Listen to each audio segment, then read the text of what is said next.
February 1st, 2025 crackled like a live wire across Washington. Dawn lay thin and icy over the Potomac, yet inside the Oval Office the air shimmered with furnace heat. Donald J. Trump, newly sworn back into power on a tidal wave of Rust Belt rage, paced the carpet as though auditioning for a Storm's leading role.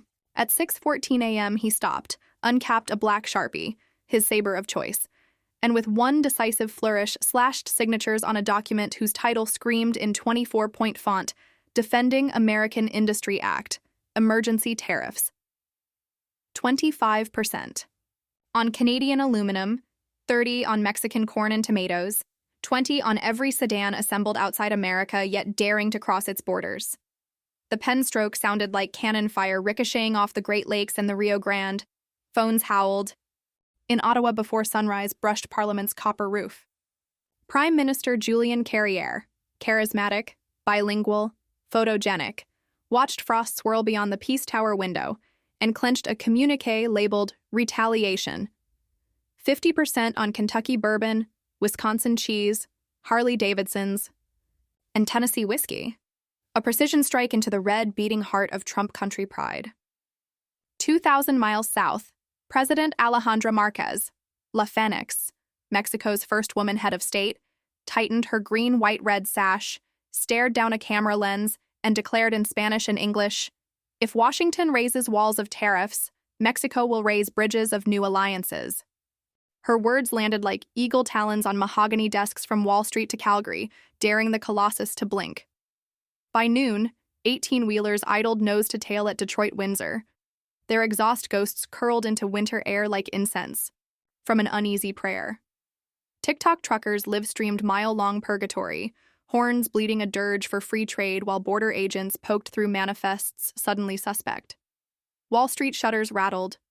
The Dow plunged 1,000 points before lunch, analysts babbling about systemic shock, but inside Youngstown's century-old steel mill, molten ore poured in rivers of orange jubilation.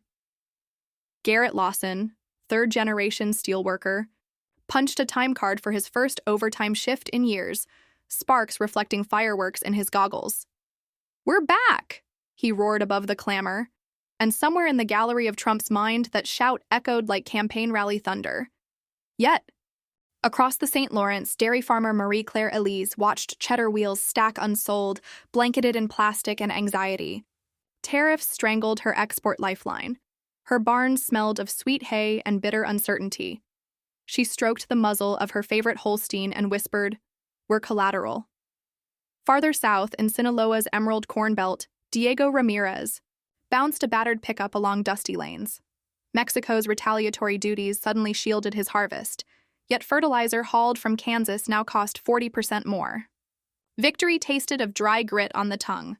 Cable panels brawled, hashtags flared, but Trump thrived amid the inferno.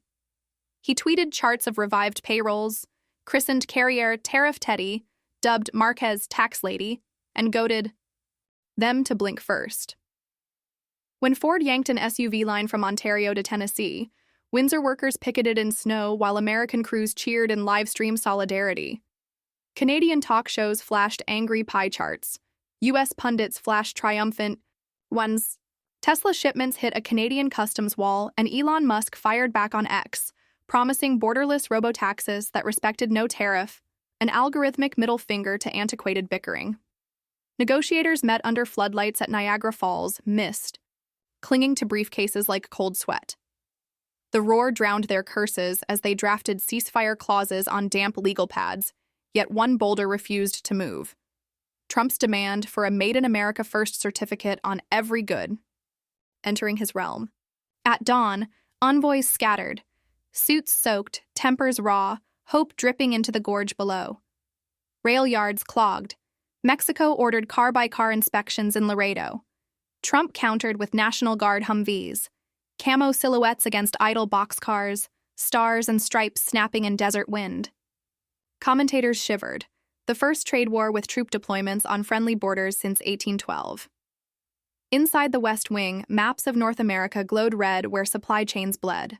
Advisors fretted about soybean surpluses rotting in silos, about Canadian microchips detouring to Chinese plants, about peso volatility rattling New York currency desks. Trump just grinned at the digital carnage, muttering, "Sometimes you gotta break a few eggs." Yet even he felt the ground rumble when Boeing announced layoffs tied to aluminum spikes and assembly delays. The president's iPhone lit up with Midwest governors pleading for breathing room. Then, three voices pierced the static. White House Communications Chief Tory Blanchard conceived a reality TV-style gambit, an Oval Office hearing streamed live, featuring the very souls the tariffs claimed to defend or destroy. Garrett, still ash-flecked from the mill. Marie Claire, in mud-spattered barn boots. Diego, holding sun-bleached corn stalks. Split screen, raw, no teleprompter. They spoke, hearts unfiltered. Garrett thanked Trump but begged for supply certainty. Marie Claire's eyes brimmed as she described debts growing like frost cracks. Diego pleaded for regional fertilizer subsidies, proclaiming North America a family with 3 stubborn siblings. 30 million viewers watched, comment threads morphing from flame wars into prayer circles. Overnight polls flipped.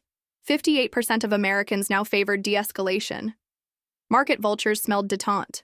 Futures ticked upward. Ottawa, Carrier's aides whispered off-ramp. In Mexico City, Marquez's advisors drafted face-saving language. Trump, ever the showman, sensed climax.